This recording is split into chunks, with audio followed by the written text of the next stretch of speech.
I want to talk about is the Newlands Reclamation Act. And this is actually a pretty cool thing, because what he wanted to do, again, progressives use government to solve problems, right? Well, what he wanted to do was, in this Newlands Reclamation Act, take Western land, and the government would, because this is land that doesn't like land in this area, right? That doesn't have a ton of water. Creates all kind of irrigation possibilities for farmers, which costs a lot of money. But the farmers that were able to use the irrigation paid back into a fund that helped irrigate other areas. So essentially, it was a government program that was self-sustaining and paid for itself and helped out more and more and more farmers. This is a very Roosevelt idea, because he wanted to use government, but he didn't want you to live off the government. He wanted the government to help you succeed. Does that make sense? So in the end, it cost taxpayers nothing, but it was a really good program. And it conserved the land because they were using land that had been before kind of barren to be useful. Does that make sense? So the park system, the Newlands Reclamation Act, have you ever heard of the Muir Woods? You know the Muir Woods? It's in Northern California. His head of forestry was a friend of his named John Muir, M-U-I-R. And things like Daniel Boone National Forest and all these national forests around our country become protected, so for generations to come, people can enjoy them and go with their families. Have you ever gone to Daniel Boone National Forest or park, even state parks? They're very cheap. And it's a good family atmosphere. You know, it's... Yellowstone is awesome. I've never gone to Yellowstone before. It's fantastic. Is it? I've heard it's awesome. The gorge is great. My kids like hiking in the gorge. Natural bridge. Yeah, I love hiking except for snakes, because I'm scared to death of snakes. You and my mom. Be a man. I can't help it. My kids love them. My wife's brother hiked the Appalachian Trail. And I mean that's pretty cool. He was 320 pounds when he left. Too. He was a big boy. He lost like 65 pounds doing it. I want to hike. Nice. There's like That's a great way to lose weight. there's like a trail that goes like all the way through Kentucky and follows. I don't think it's Appalachian Trail. It's something else. It's the Schmappalachian Trail. no. It starts with an S. Right. I can't know what it is. I think it's the I don't know. But Is it it's Eastern like, Kentucky or? No, it's like through Kentucky and like it's along an old Indian trail, and it's like 200 miles or something. That's pretty cool. Yeah, I mean there are all kind of and imagine what happens if the government doesn't protect this land. What's it gonna be used for? Factories. Yeah, something else, right? And it's gonna keep pristine land. And this is conservation with Roosevelt. All right, let's talk about the election of 1904. Roosevelt made a bit. Remember, this is when you can run as many times as you want. Roosevelt was wildly popular. When he ran in 1904, he made a huge political mistake. He said he would not seek a third term in office. He wins in 1904 and claims he's not going to run again. And when you know that you're not going to run again, when people know you're not going to run again, they stop being scared of you politically. Does that make sense? Yeah. Because before, if you're a Republican and Roosevelt leads your party, you're doing what he says because he's popular, right? You will run on the, I was with Roosevelt. But now that he's not running again, you are more free to criticize. And the Republican Party began to split. And it began to split along two lines. A progressive group, like a mugwumpy group, like a Rooseveltian group, and a group called the Old Guard. The Old Guard was more conservative. We're going to be getting to Taft in a second. This isn't our last time with Roosevelt. When we talk about the imperialism, Roosevelt's all over that. He was a big imperialist. And as ridiculous as he is in our country, he's just as ridiculous going outside of our country too. William Howard Taft was the governor of the Philippines, then later became Roosevelt's Secretary of War. And Taft was seen as a little Roosevelt, a little mini Roosevelt, except not really mini because he was 330 pounds. But he was considered going to be the next Roosevelt. Roosevelt thought, okay, I'm going to leave office, but Taft will come in and do the same thing after me. But Taft aligned himself with the Old Guard conservatives. And we'll see this manifest itself. The Republicans will really split over this issue. The Panic of 1907, we might panic later because I don't want to panic on film. Mostly because I've set this up so you guys' face aren't on this in case your parents don't want you to be on YouTube. If we panic, everyone will be on. I'll just catch my butt. Just turn the camera. Alright, I'll just put the hand over it. Actually, I was looking at some of the old videos and I was moving over and deleting off of this. Last year, Solidarity Forever was saying on film. It was really funny. They struck. You should show it to us. Okay.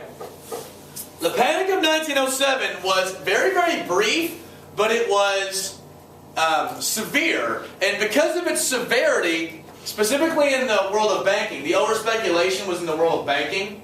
In fact, a lot of people thought the panic happened because Roosevelt had over-regulated. That our economy is dipping now because of you, Roosevelt, because of all these regulations. Roosevelt said, "Smurf you, it's because we don't have enough regulations." And he's calling for more regulations. See, what happens in the world of banking, everyone thinks that a lot of banks are competitors. And sometimes they are. But sometimes they're not competitors. So let's say there's a bunch, this is Bank 1, Bank 2, and Bank 3, alright? Well, what happens if Bank 3 starts losing money? You might think, oh, it's really good for Bank 1 and Bank 2. But it's not. Why is it scary if Bank 3 starts losing money for Bank 1 and Bank 2? It'll happen soon. Everybody is worthless. No. They'll start losing money. They can't loan from the other bank. Let's say a bank is strong. And let's say, and this is before your money was insured. Say a bank is strong, but then you hear that a bank is weak. And the bank that has your money is weak. What are you going to go do? Take your money out. Get your money out. So let's say people run on Bank 3 or run on the bank and you go get your money out, right? That causes a bank that was sound to fail. But now, if you hear that this bank that was strong is failing, what is a reasonable assumption to make about banks 1 and 2? They might be weak also. And so in the banking system, big banks were scared to death of other banks failing because it might spread to them. So what would happen was, Bank 1 and 2 would start lending Bank 3 a crap ton of money to make sure it stayed viable, right? But what happens is, once the banking system is stretched so thin, when one bank starts to fall and they're all connected, banks start failing. Does this make sense? And this is at the heart of the Panic of 1907. And what's going to result from this is a call for, remember one of the progressive things was banking reform? It's going to call for banking reform, and what we're going to get is the Federal Reserve, which we have today. And when you take AP Macro, you will learn all about the Federal Reserve. Another AP class with you? Another class. Duncan's in AP Macro. It's a fun class, isn't it? Yeah, it is. Games. It's a lot different than this class. You guys talk a lot more in macro than I don't talk as much in macro as I do in here. Okay. Panic 1907. Obviously, the results were huge amounts of bank failures, lots of unemployment, old guard conservatives calling for change to get rid of regulations, progressives calling for more regulations.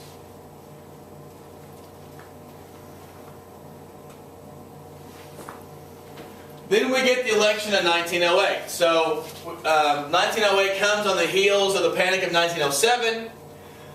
William Howard Taft is nominated as our Republican. Guess who runs once again as our Democrat? William Jennings Bryan. This is his last time to run. He will later become President Wilson's Secretary of State. I guess he was like Clay. He didn't want to give up. He was not as impressive a human as Clay was intellectually, but he definitely had a populist sentiment to him. Taft beats him because everyone thinks Taft is going to be the next reincarnation of Roosevelt, though he's not. His style is much different. He is not a big personality. In fact, Taft didn't really want to be president as much as he wanted to be on the Supreme Court. In fact, he will end up being in the Supreme Court later. He's the only president to ever be in the Supreme Court. He'll end up being the Chief Justice of the Supreme Court, actually. Yeah, he was very, very smart. He actually busted up more trust than Roosevelt did, although he was considered an old guard conservative. Because he didn't do it with style and panache like Roosevelt. You ever watch athletes? I have athlete 1 who puts up huge numbers and celebrates and is always on ESPN, and you have athlete 2 who has the same numbers but doesn't celebrate. Ryan Lochte and Michael Phelps, because Phelps is celebrated and Lochte's not. Well, Didn't Phelps kind of wipe him this Olympics? I think it was more even, but it was mainly. I'm pretty sure. Lochte's was disappointing relative to Phelps's. But I didn't really watch it a whole lot because I don't know. I cannot watch other people's stuff. Well, since Missy Franklin, I'm going to adopt her. My wife or my daughter loved her. We did that, and she swam at the same time. Phelps did a lot. Okay.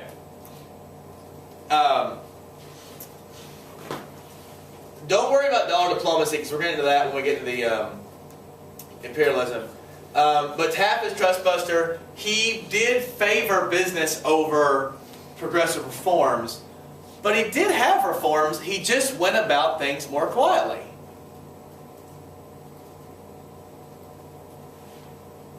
And because of that, history has not written him to be a great president. He's one of those ones that was a smart guy. He actually was huge in conservation too. He ended up busting up more trusts. But oftentimes the person who does something first that's remembered, right? Because we're so different. That Roosevelt allowed this to happen. We'll talk more about the progressive legislation. Oh, actually,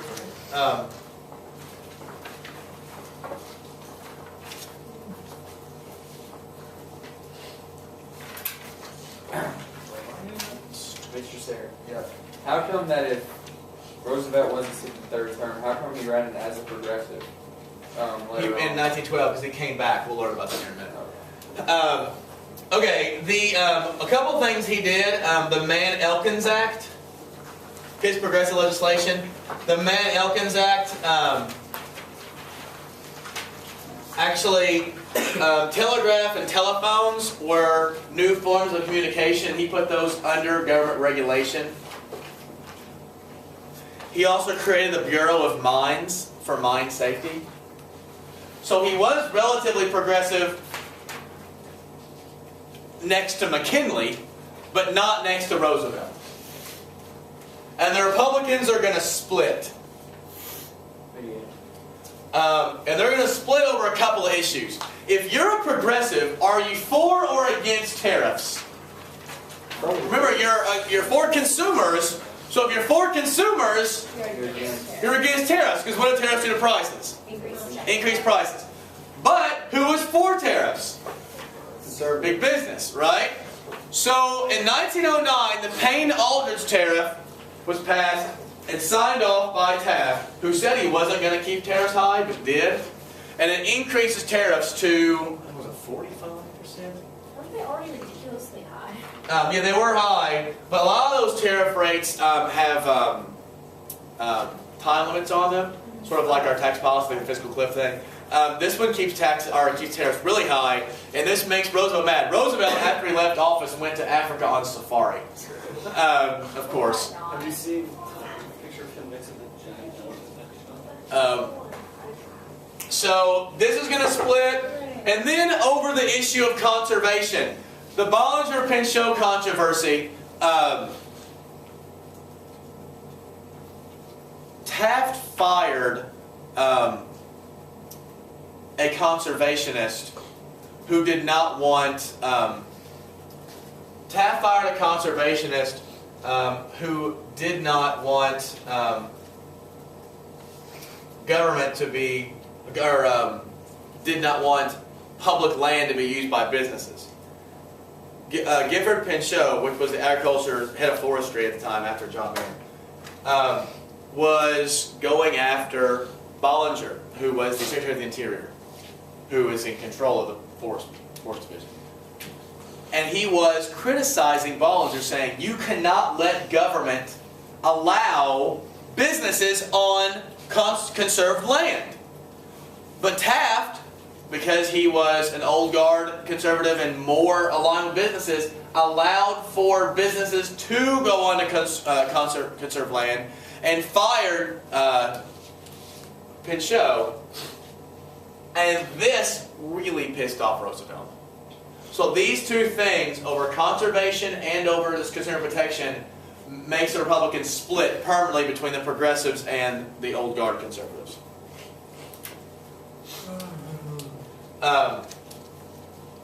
And so what's going to happen, the old guards were led by Uncle Joe Cannon. He's actually Speaker of the House. That when you see Uncle Joe Cannon, you're never going to see a question in the AP exam about Uncle Joe Cannon. The only reason he's there is because he was the head of the old guard in the House. But what's going to happen is Roosevelt's going to come back, and he is going to be more progressive than ever. And he's going to start calling for really radical, not radical, but really big